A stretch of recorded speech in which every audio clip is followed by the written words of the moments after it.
All right, folks, let's make sure we fire a warning shot across the bow of all the modern-day Pharisees that currently represent us up in Washington. Let's not let them worry more about the royal robes instead of protecting our freedoms and liberty. Get involved this election. Get behind a candidate. Get up to speed on the issues. And to make that happen, next we're coming over to Doc Washburn. You might remember him as Doc Holliday back in the early days of radio here in Fort Walton Beach. Now, Doc cuts through the clutter, creating the theater of mind in the context of the conservative morning talk radio. I read that on your, that was either on your Twitter or on your LinkedIn, but I liked it, Doc. Ladies and gentlemen, Doc Washburn. Yeah! Thank you, Dave. Thank you very much. Appreciate it. I want to talk about what we can do to protect what's left of our constitutional guaranteed freedoms and turn this country around.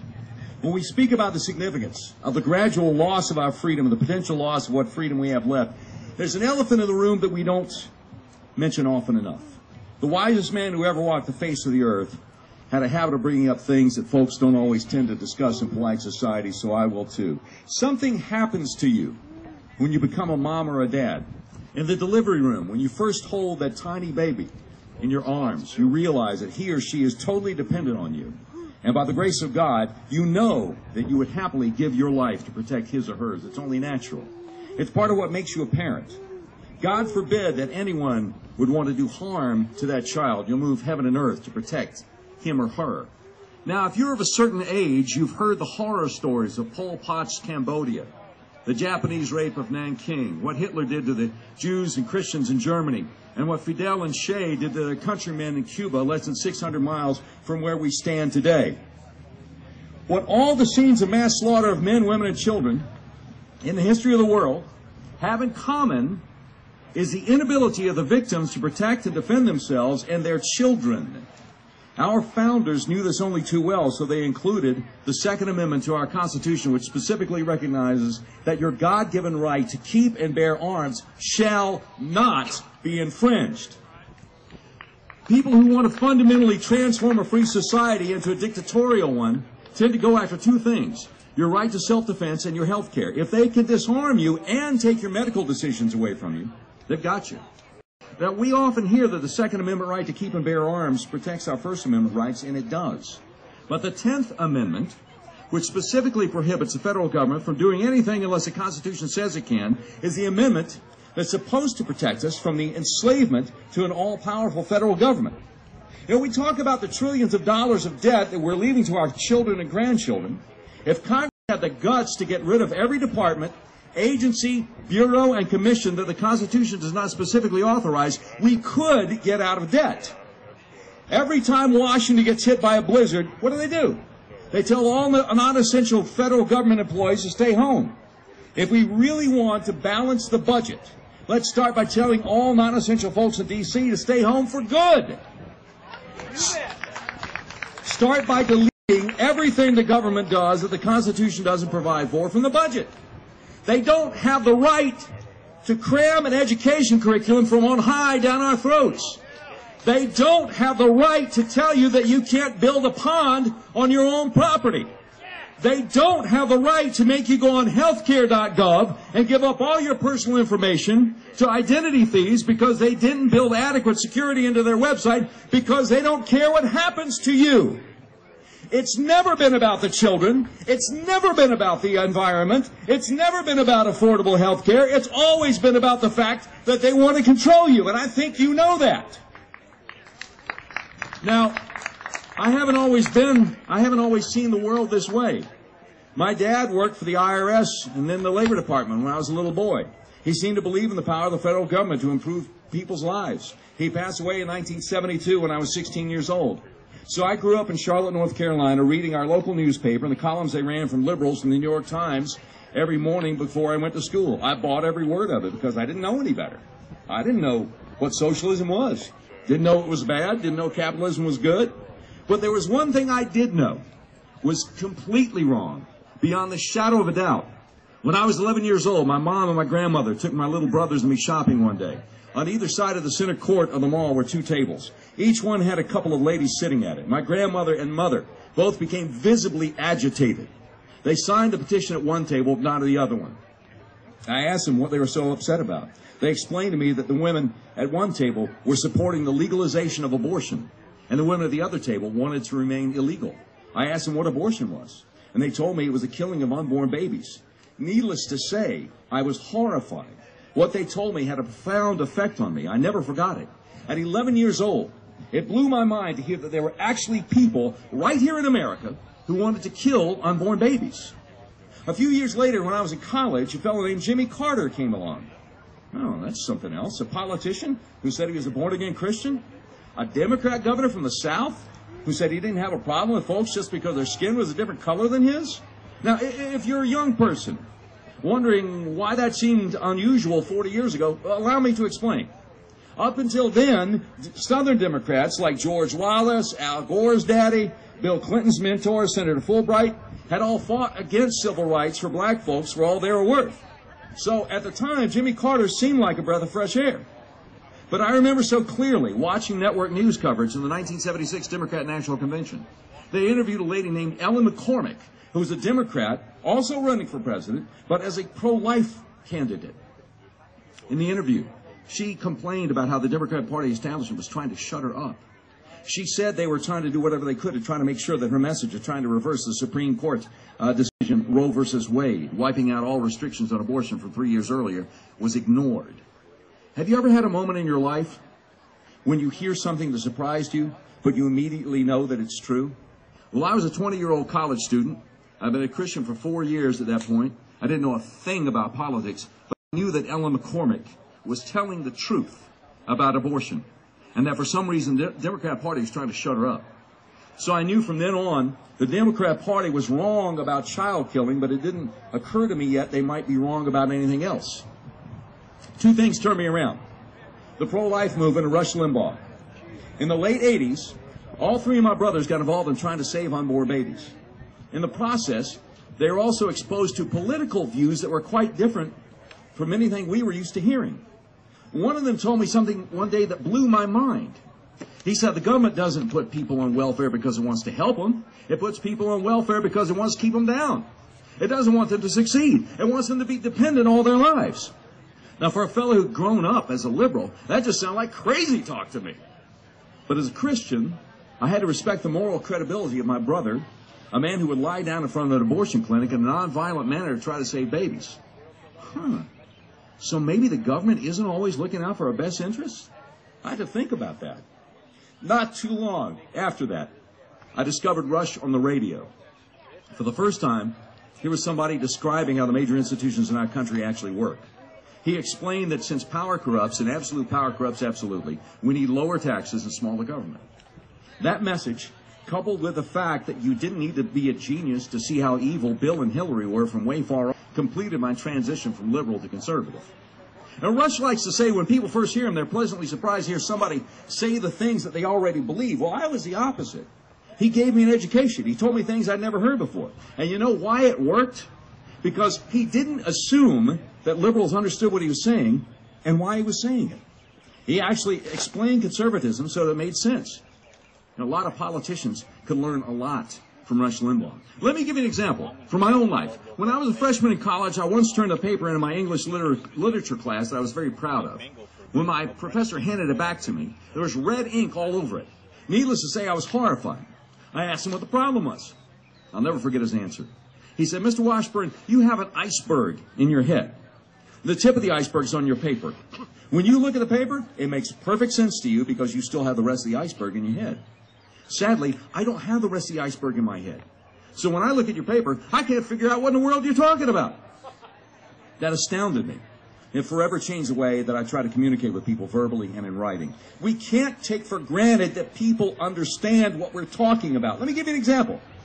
When Mitt Romney ran for president, a very well-known Fox News Channel host interviewed some people who were athletes when Mitt had turned the Olympics around years earlier. The guy on Fox asked him, he said, "But he didn't build that, did he?" Now, most of us politically active folks would know what the comment referred to. A few days earlier, the president had knocked entrepreneurs in a speech. He had said, "If you have a successful business, you didn't build that." It was all over the news, so it seemed reasonable to expect that other folks would be familiar with the quote and get the joke. But these former Olympic athletes, although they knew and admired Romney, were not political people or news junkies like most of us, so they hadn't heard what the president said. They had no idea what the host on Fox was talking about, and it was pretty awkward, actually. Bottom line, don't take for granted that everyone else is as up on current events and politics as you are, even if they're culturally conservative. Stop assuming. You know what happens when that happens, right? Now, if you agree with me that our country, our very way of life is in great danger, surely you'll agree with me that it's important that we communicate in such a manner that people who don't eat, breathe, and sleep politics and the news actually understand what we're talking about. I spend a lot of time talking to people who are very concerned about the direction our country is going on social media, like Facebook and Twitter. A lot of them say things like this. Well, Romney may not have been my guy in the 2012 primaries, but doggone it, once he got the nomination, I supported him 100%. There's absolutely no excuse for anyone to have not done the same thing. Well, let's think about that for a minute. Mitt wasn't my guy in the primaries either. I also supported him 100% in the general election because I knew how dangerous it would be to re-elect Obama. So, how did he wind up getting 4 million fewer votes than McCain? How did Barack Obama get re-elected with less support than any re-elected president in over 100 years? A wise man once said, the simplest answer is usually the right one. 2 years before the presidential election of 2012, Republicans picked up 63 seats in the House of Representatives. It was the biggest rebuke of a sitting president in a midterm election in over 70 years. They won on one issue, Obamacare. So what did we do? We nominated the one guy who could not explain to the American people why Obamacare is bad and how dangerous to our economy, our very way of life, government-run health care would be. He had zero credibility on the issue that many Americans from all walks of life could agree on because he had done the same thing in his own state. Also, his consultants told him not to be too hard on Obama because he'd scare away the independents. So he wasn't. As Rush has mentioned, Mitt won the independents, lost the election, and we're in a world of hurt. So I'm really tired of hearing people say, there's no excuse that Romney lost. Really? Well, great. If you enjoy being angry with your fellow Americans who aren't as aware as you are about what the government is doing to us, feel free. With that kind of attitude, you can be really angry after we lose the next presidential election. But I got a better idea. Why don't we nominate someone who actually knows how to win? Someone who's not just willing to win the primaries, but who isn't afraid to communicate the truth about what we actually need to do to turn the country around to voters in the general election. You want to know why Mitt lost? First of all, he didn't make the case why people should vote for him. He spent the last debate telling us how similar he is to Barack Obama. How would your average uninformed person understand what a dire situation we're in if our own nominee doesn't get it? He promised us he was severe conservative. It sounds like what someone says when he's not a conservative, doesn't believe in conservatism, but he thinks he has to pretend he's one to try to get you to vote for him anyway. By the way, when I was standing in line for Chick-fil-A Day 2012, there were people with me in line who were obviously Obama voters. They supported Chick-fil-A's rights for religious reasons. But Mitt ran away from the phenomenon of Chick-fil-A Day. He didn't want to be associated with Chick-fil-A Day in any way. Now, an actual conservative could have used that opportunity to really hurt Barack with his base. So let's see. We nominate a moderate named Romney who believes in government-run health care and man-made global warming in 2012 because it was his turn and he lost. We nominated moderate John McCain in 2008 because it was his turn and he lost. 2000, 2004, we won two very close races with the establishment pick, George W. Bush, a moderate who at least sounded like a conservative when he campaigned. In 96, it was moderate Bob Dole's turn, so we lost with him. In 92, the first Bush lost his bid for re-election because he made the fatal error of reaching across the aisle to work with Democrats while simultaneously breaking his word not to raise taxes. The only reason he got elected the first time was the people wanted a third term of Ronald Reagan. Speaking of which, when was the last time we conservatives won landslide victories in a presidential election? What? 80 and 84? Well, who was our candidate then? Ronald Reagan, somebody said. And what did he stand for? Lower taxes and small government. Really? Well, we certainly wouldn't want to try that again, would we? Let me tell you why I think the Republican establishment would rather lose with a moderate than win with a conservative. Two words. Ken Cuccinelli. He was a conservative attorney general of Virginia. He ran for governor of Virginia last year. U.S. House Majority Leader Eric Cantor of Virginia, John Boehner's right-hand man, supported Cuccinelli's moderate Republican opponent in the GOP primary. When Cuccinelli beat the moderate, Eric Cantor's former chief of staff joined the campaign of the former head of the Democrat Party, Terry McAuliffe, close friend of the Clintons, helping the Democrat get elected in the general election. About a month before the election, as Cuccinelli was gaining on McAuliffe in the polls, the Republican National Committee stopped their financial support, diverting millions to Chris Christie's re-election campaign in New Jersey, which was no contest. The track record of the GOP establishment, which, by the way, fought Ronald Reagan on lowering taxes at every turn, tells me they'd rather lose with a moderate than win with a conservative. So which moderate should we lose with in 2016? Christie, who appointed a radical Muslim judge to a state court and says the concerns about Sharia law are crap? Common Core advocate Jeb Bush, who gave Hillary Clinton the Liberty Medal at his so-called Constitution Center on the first anniversary of the Benghazi attack? Or Huckabee, who says he deplores what Common Core has become, even though he was head of the National Governors Association when guys like Bill Ayers were pushing it in the first place. The Washington Post said that after Huckabee renounced support for Common Core on his TV show, a couple weeks later, he told a meeting of the Council of Chief State School Officers that the name Common Core was toxic. They just needed to rebrand it. That's right, don't drop it. Just change the name. What? Paul Ryan's turn? Because he was Mitt's pick for VP? Paul, pro-amnesty, pro-gay adoption, Ryan? That one? Yeah, let me know how that turns out. Look, I have to tell you something about your fellow Americans who don't know anything about politics, but vote every 4 years anyway. Since millions of them don't understand how what Washington does affects their lives, they vote for whoever comes across on TV as someone they would be comfortable hanging out with at a backyard barbecue. Regardless of your stand on the issues, if you come across as the most likable guy, you'll get their vote. That's why I thought Marco Rubio could become president, till he stabbed us in the back on amnesty. I confronted him last year, the videos on YouTube, on his stance on immigration reform. I said, Senator, you keep telling us that this administration doesn't enforce laws they don't like. So why should we believe that they would enforce the parts of an immigration reform package that they don't like? He said, well, we've got some parts of the deal that they don't like, but they'd have to enforce them. Huh? That's when he lost all credibility with me. 6 months later, he announced that he couldn't get immigration reform done because voters didn't believe that Obama would enforce parts of a law that he doesn't like. Now, where have I heard that before? It's like deja vu all over again. Look, I haven't endorsed anybody for president yet, but I do have a suggestion. I'll get to it in a minute. May I share another elephant in the living room with you? I was on the radio in Panama City when the 9/11 attack on our country occurred. We were all horrified. We'll never forget it. My bosses at the radio station decided to bring in 3 local Muslim doctors the next morning to be my guests on my talk show, just to make sure everybody knew how peaceful and patriotic they were, and that Islam had nothing to do with the attacks. I didn't have any choice. There they were. At the time, about all I knew about their religions, they don't believe that Jesus Christ is who he said he is. They have a so-called holy book which contradicts the Bible.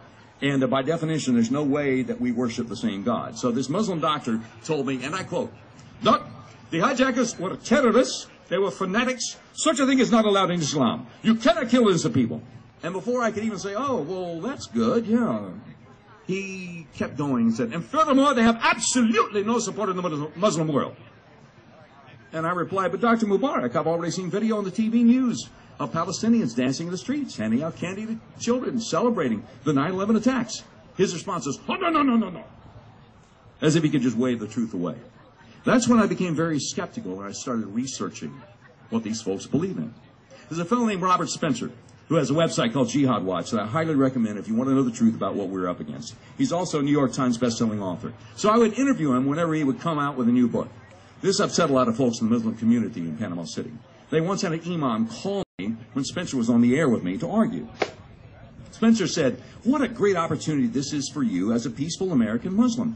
I'm going to give you a few of the verses from your holy book, the Quran, that Osama bin Laden and Al-Qaeda used to justify their violent jihad against non-Muslims. All you have to do is explain to Doc's listeners how bin Laden and the jihadists take these verses out of context and hijack your great religion of peace. So he quoted some of the verses that say Muslims should be violent to non-Muslims. The imam's reaction was classic. He said, well, what about Hitler? What about Timothy McVeigh? When we asked what in the world that had to do with anything, he said, well, they were Christians and they were terrorists. Not all terrorists are Muslims. We said, okay, first of all, they weren't Christians. Second of all, what does that have to do with anything? Here's your golden opportunity to explain to a bunch of non-Muslims how violent jihadists don't really represent Islam. And he couldn't do it.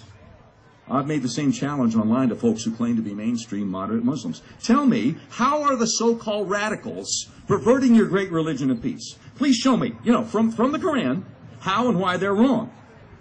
Maybe somebody can do it. I don't know. I'm still waiting for a straight answer. It sure wasn't peaceful when Nidal Malik Hassan screamed Allahu Akbar and started shooting people at Fort Hood back in 09.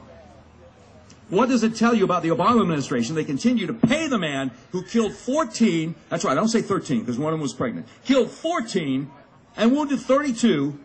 He made over $300,000 while waiting for trial. But since our Defense Department refused to classify his rampage as an act of war or a terrorist attack, the surviving victims and families of the deceased never got the support and benefits that they were entitled to. Now, there's been another attack at Fort Hood just the other day because our government, the same government whose rules of engagement have led to increased U.S. casualties in Afghanistan, refuses to allow our service members to carry sidearms on base. What does it tell you about this president that 2 weeks after 4 brave Americans were murdered in Benghazi, Libya, he went before the United Nations and declared, and I quote, "The future must not belong to those who would slander the Prophet of Islam"? What does it tell you that this administration recently decided to ease the restrictions on potential immigrants to our country who have supported terrorists in the past? What does it tell you that our government supports Islamic jihadists that killed Christians in Syria, and John McCain does too? What does it tell you that Mohammed Weiss Rasul, whom the FBI busted for tipping off an al-Qaeda terrorist suspect, now works for the Deputy IRS Chief Financial Officer as a financial management analyst, drawing a lucrative salary at our expense? I could give you more examples about how the Obama administration makes life easier for our enemies. I think I've made my case, though. Now comes the part that may upset you, but I can't play the hypocrite. We must use the same measure to judge both sides. So let me ask you, what did you think when President Bush went to the Islamic Center in Washington, D.C., 6 days after the 9/11 attacks, and said that the acts of the hijackers had nothing to do with Islam because Islam is peace? We rightly condemn Obama for bowing down in front of the Crown Prince of Saudi Arabia, but we try to rationalize Bush holding hands with the late Saudi king, leader of the country that produced 15 of the 19 9/11 hijackers and the world's biggest financer of violent jihad. American presidents, all of them, always tell us that we must reduce our dependence on foreign oil, but none of them ever seem to get around to doing anything about it. Why do you think that is? Obama has members of the Muslim Brotherhood in his administration. You've probably heard about that. But President Bush had Grover Norquist. Now you might be thinking, Doc, whoa. What's wrong with Norquist? He's all for lower taxes, smaller government. Well, that part's great. But Norquist started the Islamic Institute back in 1998. He's very tight with the Hamas-backed Council on American Islamic Relations. Grover Norquist was instrumental in getting White House access during the Bush administration for several of his fellow Muslims who were fans of Hamas and Hezbollah. Anybody remember Sami Al-Arian? Florida college professor who went to jail on terrorism financing charges? He's not the only Islamic friend of Grover Norquist to actually meet with President Bush and then wind up in jail a few years later. So don't think that just by electing somebody with an R by his name, all our problems are going to be solved, because they won't. Most people are unaware of the dangers to our country. But when you look at everything that's going on around you, it's only natural to say, I'm just one person. What can I do against a federal government in bed with forces that want to destroy what's left of the country that I love? Well, let me tell you what to do. Work like everything depends on you, and pray like everything depends on God. Put God first. Look for opportunities to do His work here on this earth. Have you ever heard the verse out of the Bible that says, if my people who are called by my name will humble themselves and pray and seek my face and turn from their wicked ways, then I will hear from heaven and will forgive their sin and heal their land? Perhaps you can look that up tonight in the book of 2 Chronicles and read the story. The biggest problem with our country is not Barack Obama. It's that a majority of the voters would elect him twice, and that the opposition party would put up two guys who couldn't beat him. The biggest problem with our country is spiritual blindness. On election night 2012, when Fox News called the election for Obama, I was standing beside my congressman at the Edgewater Beach Resort in Panama City Beach. I turned to him and I said, I sure am glad my redemption doesn't rely on Washington, D.C. He said, amen, brother. Our problem of spiritual blindness is much bigger than our government. But our government is a symptom of that problem. So we must work like everything depends on us and pray like everything depends on God. I said earlier, thank you, sir, appreciate it.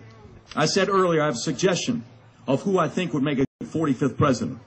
It's a fellow who recently said this, and I quote, "All across this country, people are waking up and saying what we are doing is not working.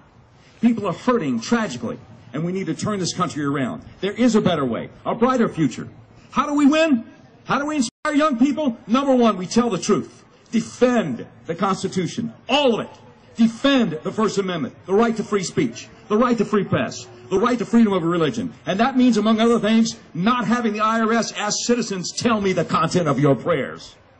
We need to stand for the Second Amendment right to keep and bear arms. We need to stand for the Fourth and Fifth Amendment rights, the privacy of every American. Every child deserves an opportunity to have an excellent education, regardless of your race, your class, your creed, where you come from. Every child deserves a fair chance at the American dream. We need to audit the Federal Reserve. We need to abolish the IRS. We need to stop bankrupting our country. We can either choose to keep our head down and not rock the boat, not stand for anything, or we can stand for principle. Millions of Americans stood up last fall and said, stop this train wreck, this disaster that is Obamacare, that's hurting millions of people. The Democrats said, the mainstream media said, they said it's hopeless. Don't you understand? Just move on. Just accept it. You can't do anything to stop this. Yes, we can.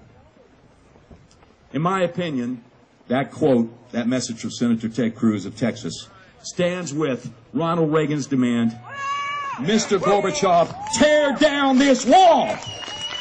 It stands with Winston Churchill's exhortation, never give in, never give in, never, never, never, never, in nothing great or small, large or petty, never give in, except to convictions of honor and good sense, never yield to force, never yield to the apparently overwhelming might of the enemy.